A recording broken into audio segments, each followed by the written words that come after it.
Selamat pagi, senang sekali saya Rosmi Rahma kembali menjumpai Anda dalam program Redaksi 33. Kami akan menyajikan informasi penting untuk Anda dan berikut di antaranya. Kita awali Redaksi 33 edisi kali ini. Sudah 9 bulan virus corona menyebar di masyarakat Kalimantan Timur, selama itu pula terjadi banyak perubahan dalam dinamika kehidupan. Anak-anak tidak lagi pergi ke sekolah, perkantoran ditutup, dan dunia usaha yang terpuruk. Warga Kaltim masih mengingat inilah momen pertama diumumkannya ada warga Kalimantan Timur terinfeksi virus corona. Tepatnya Rabu malam 18 Maret di depan kantor Gubernur Jalan Gajah Mada Samarinda. Gubernur Kaltim Isra Nur didampingi sejumlah pejabat termasuk Wali Kota Samarinda Syahri Jaang mengumumkan adanya pasien pertama virus corona di daerahnya. Saat itu Indonesia sudah mulai mencekam.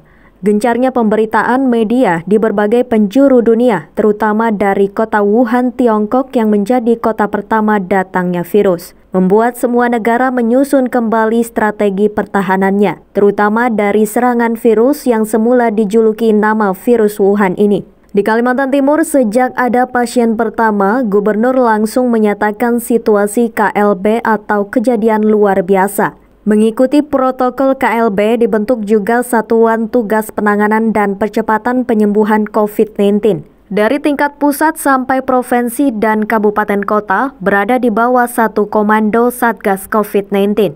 Pasien pertama virus corona adalah seorang perempuan yang mengakui baru melakukan perjalanan mengikuti sebuah seminar di Bogor. Setelah pulang ke Samarinda, dia menerima kabar rekannya peserta seminar dari Solo meninggal dunia karena terinfeksi virus corona. Akhirnya semua peserta seminar di tracing dan satu di antaranya di kota Samarinda dinyatakan positif. Kabar itu sangat mengejutkan sekaligus mengguncang warga Kaltim karena ancaman tertular sudah dekat di lingkungan kita. Pemerintah terlihat panik, masyarakat saling mencurigai. Antara kabupaten dan kota saling menutup daerahnya, bahkan antar kampung tingkat rukun tetangga. Pemprov Kaltim juga berjuang keras mengabarkan berita-berita update penanganan virus corona. Setiap sore setelah secara nasional diumumkan perkembangan virus corona secara nasional di kota Samarinda, melalui juru bicara Satgas Virus Corona Kaltim, diumumkan beberapa pertambahan pasien positif, pasien sembuh hingga pasien meninggal dunia.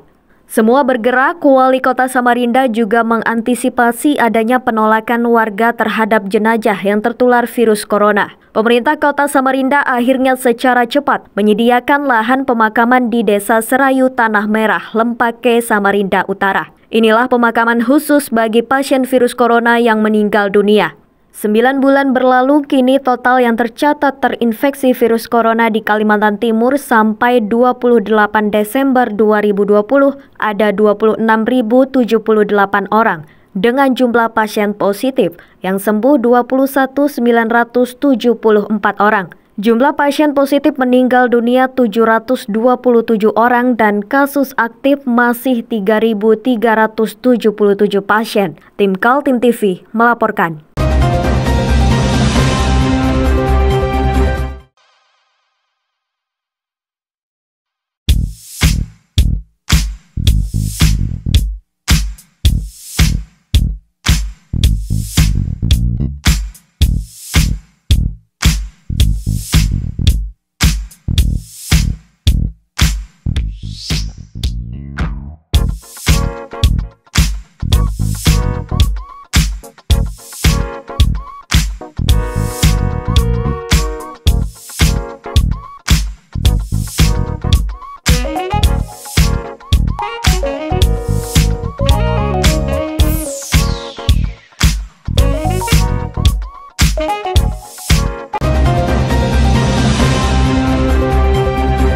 Inilah kondisi Kalimantan Timur selama 9 bulan dilanda pandemi COVID-19.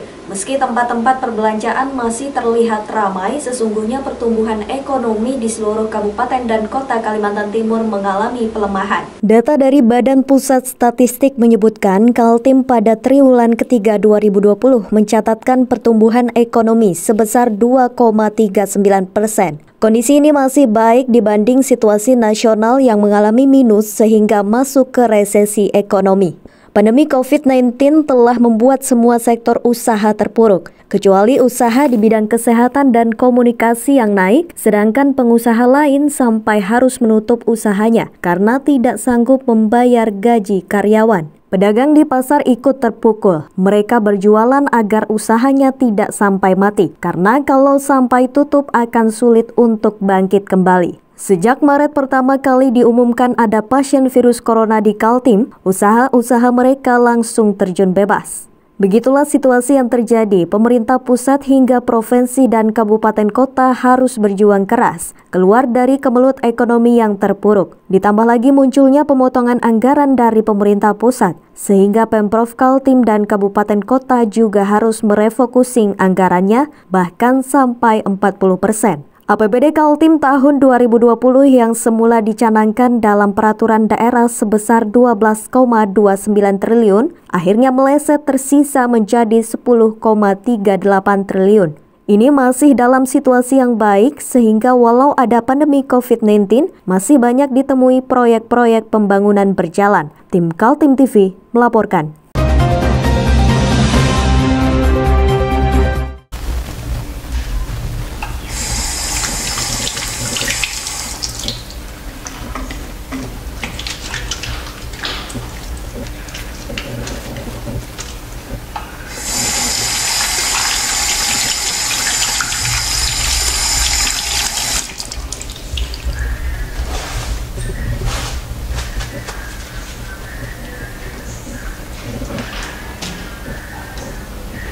Meskipun di rumah saja, kita tetap selalu menjaga kesehatan, cuci tangan, menggunakan hand sanitizer. Ingat, mulailah dari diri sendiri.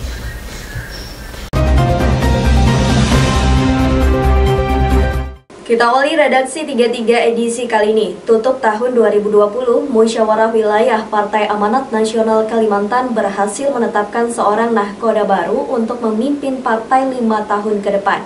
Sigit Wibowo dipilih secara bulat oleh tim formatur menggantikan Darlis Patalongi yang telah mengemban amanat selama 10 tahun. Suasana pandemi COVID-19 terasa dalam hajatan musyawarah wilayah Partai Amanat Nasional yang digelar di Ballroom Hotel Aston Samarinda. Peserta dibatasi hanya 50 orang di dalam ruang, sementara para simpatisan bisa menyaksikan secara virtual. Ketua Dewan Pengurus Pusat Zulkifli Hasan yang mengumumkan terpilihnya Sigit Wibowo menggantikan Darlis Patalongi. Sistem pemilihan ketua setelah melewati masa pendaftaran calon formatur di tingkat wilayah yang kemudian dibawa ke pengurus pusat. Bersama dengan Sigit Wibowo sebagai Ketua DPW PAN Kaltim yang juga Ketua Tim Formatur, didampingi Baharudin Demu dan Sofyan Jafar. Pesaing Sigit yakni Erwin Isharudin didaulat menjadi Majelis Pertimbangan Partai. Pertama begini, ini kan keputusan DPP dan memang musyul itu berbeda dari musyul-musyul sebelumnya. Kalau untuk tahun 2020 ini memang yang menentukan tim formatur dan ketua terpilih itu DPP. Nah, sebagai kader, selaku kader harus menghormati dan tunduk kepada apa yang diputuskan oleh DPP. Nah, begitu. Jadi ya ini keputusan DPP dan dihormati. Tidak boleh ada satupun kader di PAN, di Kaltim ini tidak tunduk kepada aturan yang sudah diputuskan oleh DPP. Harapannya Bang, setelah terpilihnya Sigit? Harapannya, pertama ini kan kalau harapannya insya Allah kami bersama dengan ketua terpilih ini kan pasti bahu-membahu bekerja sama dalam rangka untuk meningkatkan perolehan suara PAN di Kaltim. Dan saya kira insya Allah ya target kami harus naik. Sejumlah harapan muncul dari para kader-kader PAN, diantaranya berharap Sigit Wibowo yang kini Wakil Ketua DPRD Kaltim mampu menjadi lokomotif partai ke arah perubahan yang lebih baik. Selamat atas terpilihnya saudaraku Sigit Wibowo ST. Insya Allah tidak ada hal pemerintah dia akan menjadi ketua DPRD Kaltim. Yang jelas harapan-harapan kami sebagai kader maupun sebagai pengurus sekaligus sebagai anggota DPRD Provinsi Kaltim agar supaya konsolidasi ditingkatkan. Untuk infrastruktur partai itu sangat dibutuhkan di masa-masa. Sementara Darlis Patolongi yang menjadi Ketua PAN selama 10 tahun diminta oleh Ketua Umum Zulkifli Hasan menjadi pengurus partai level pusat. Tim Kaltim TV Hardin melaporkan.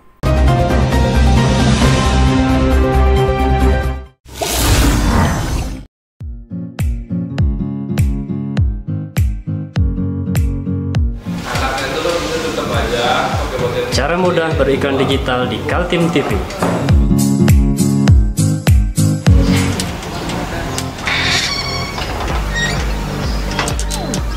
Yang pertama, jadilah sahabat Kaltim TV.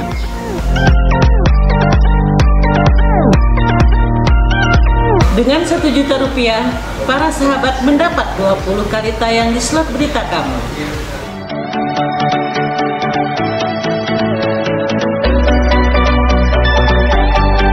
Dengan 20 detik dapat menjangkau 20.000 penonton.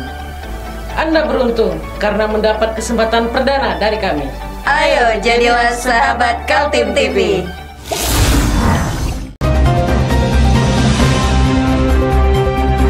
Sejumlah harapan muncul agar Partai Amanat Nasional Kalimantan Timur di bawah Nahkoda baru Sigit Wibowo membawa arah baru pada masa jabatan 5 tahun ke depan. Agenda-agenda politik menuju pemilu 2024 dipersiapkan, terutama menyiapkan infrastruktur partai hingga tingkat RT. Musyawarah Wilayah DPW PAN Kaltim sudah selesai digelar setelah 4 formatur ditambah 1 unsur DPP PAN mengadakan rapat. Akhirnya salah satu anggota formatur, Sigit Wibowo, terpilih menahkodai partai berlambang matahari terbit itu. Sigit Wibowo kelahiran Balikpapan 4 September 1977. Aktivis yang lama berkecimpung di non-government organization itu saat ini duduk menjadi Wakil Ketua DPRD Kaltim dari daerah pemilihan Balikpapan. Ya tentu saja kami berharap pengurus baru bisa senantiasa meningkatkan solidaritasnya sesama kader, kemudian kepeduliannya kepada masyarakat sebagaimana apa yang disampaikan oleh ketua umum tadi, agar teman-teman menempatkan bahwa berpolitik itu adalah untuk kegiatan sosial kemasyarakatan. Jadi mudah-mudahan itu dipegang teguh sehingga semua kader bisa berpolitik melalui Partai Amanat Nasional dengan baik, tanpa melupakan amanah masyarakat, amanah rakyat, gitu ya. Baik yang duduk di legislatif maupun yang menjadi pengurus partai di semua tingkatan. Partai Amanat Nasional menempatkan 5 wakilnya di DPRD Kaltim sehingga berhak atas 1 kursi pimpinan. Partai ini pernah juga berjaya mengirim wakilnya ke DPR RI yakni Muhammad Yasin Kara pada periode tahun 2004 hingga 2009. Sigit Wibowo diharapkan mampu mengulang sukses menempatkan wakil PAN pada pemilu 2024. Dengan terpilihnya Pak Sigit ini harapannya seperti apa? Yang pertama ya kita ucapkan selamat atas terpilihnya saudaraku Sigit Wibowo SE. Insya Allah kalau tidak ada arah pemerintah dia akan menjadi ketua DPRD Kaltim. Yang jelas harapan-harapan kami sebagai kader maupun sebagai pengurus sekaligus sebagai anggota DPRD Provinsi Kaltim agar supaya konsolidasi ditingkatkan. Untuk infrastruktur partai itu sangat dibutuhkan di masa-masa mendatang. Harap agar supaya itu pertama konsolidasi. Dia ketua terpilih ini harus lebih banyak turun ke lapangan, melihat perkembangan apa yang terjadi. Tim Kaltim TV melaporkan.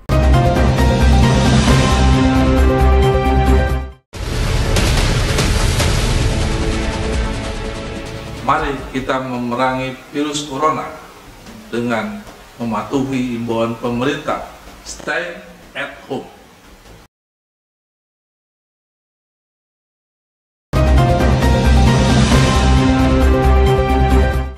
Ahmad Mujahid keberatan fotonya menjadi viral karena disebut sebagai jenazah anggota Laskar FPI yang meninggal tersenyum. Dia berharap polisi menangani kasus hoax tersebut dan mencari pelaku yang mengedit maupun menyebarkan fotonya di media sosial. Warga bernama Ahmad Mujahid yang fotonya viral itu ternyata seorang marbot di sebuah musola di Kota Tenggarong, Kabupaten Kutai Kartanegara. Dia juga menjadi guru mengaji sehingga dia sangat terkejut. Namanya dikait-kaitkan dengan Laskar FPI yang meninggal dunia akibat insiden baku tembak dengan aparat kepolisian beberapa waktu lalu. Karena keberatan dengan berita hoax itu, dia mengadu ke Mapores Kutai Kartanegara. Kita buat terima laporannya dan kita melakukan lidik berkaitan dengan pelaku yang mengedit dan memviralkan foto. Kepada wartawan yang menemuinya saat di Mapores Kutai Kartanegara, saksi korban Ahmad Mujahid menjelaskan kronologi hingga fotonya tersebar dan menjadi viral. Awalnya dia mengaku membuat foto selfie saja saat di dalam kamar dan kemudian memposting di grup WhatsApp pencinta dan pembela ulama di mana dirinya juga sebagai salah seorang membernya. Berikut adalah pernyataan Ahmad Mujahid di kantor polisi. Sebagai merasa dirugikan karena itu berakibat tidak baik keharmonisan bermasyarakat dan berkebangsaan. Kemarin kan itu ngirim ke WA grup. Sampai tulis apa di WA grup itu? Cuma sekedar untuk Bismillahirrahmanirrahim di atasnya cuma sekedar apa gurau-gurauan tadi, artinya Bismillahirrahmanirrahim itu aja. Ya, itu aja. Di narasi lainnya nggak ada. Gurauan ada lain, tidak menyangka sama sekali seperti ini, tidak mengira, tidak sadar seperti ini, tidak ada tujuan motif lain selain daripada seperti yang dijelaskan Bapak tadi. Yang foto siapa? Yang foto selfie saya sendiri. Oh, foto selfie ya, foto selfie. Itu di dalam kamar ya? Dalam rumah. Di dalam rumah sampai. Dalam kamar, dalam rumah kecil. Saya tugas saya jadi imam rawatib di Langgar. Di tempat teman saya juga saya jelaskan juga kan masalah itu sudah. Oh, sehari-harinya sebagai apa Ahmad dengan postingan seperti ini? Jelas terganggu, makanya saya hampir tapi betul Pak sudah. Ada rasa ketakutan nggak ketika? Bukan masa khawatir ini bisa dosa besar ini Pak, ini kan menyangkut merugikan orang banyak. Bohongi orang lah. Bohongi publik kan uang kan. Kapolres Kukar mengakui kasus ini sedang ditangani berkoordinasi dengan Bareskrim Polri di Jakarta. Tim Kaltim TV, Hardin melaporkan.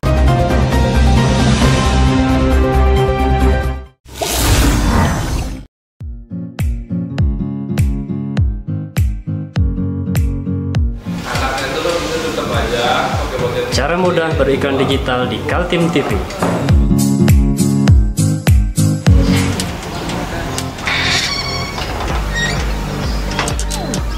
Yang pertama, jadilah sahabat Kaltim TV.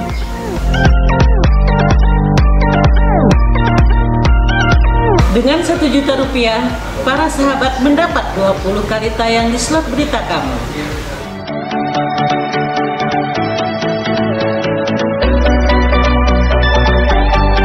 Dengan 20 detik dapat menjangkau 20.000 penonton.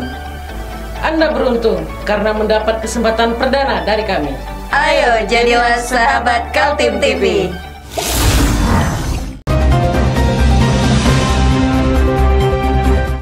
Demikian redaksi 33 edisi kali ini. Informasi lainnya dapat Anda simak melalui situs website kami www.kaltim.tv, channel YouTube dan fanpage Facebook Kaltim TV. Jangan lupa untuk selalu patuhi terus protokol kesehatan. Saya Rosmi Rahma bersama kerabat kerja yang bertugas pamit undur diri. Selamat pagi, selamat beraktivitas dan sampai jumpa.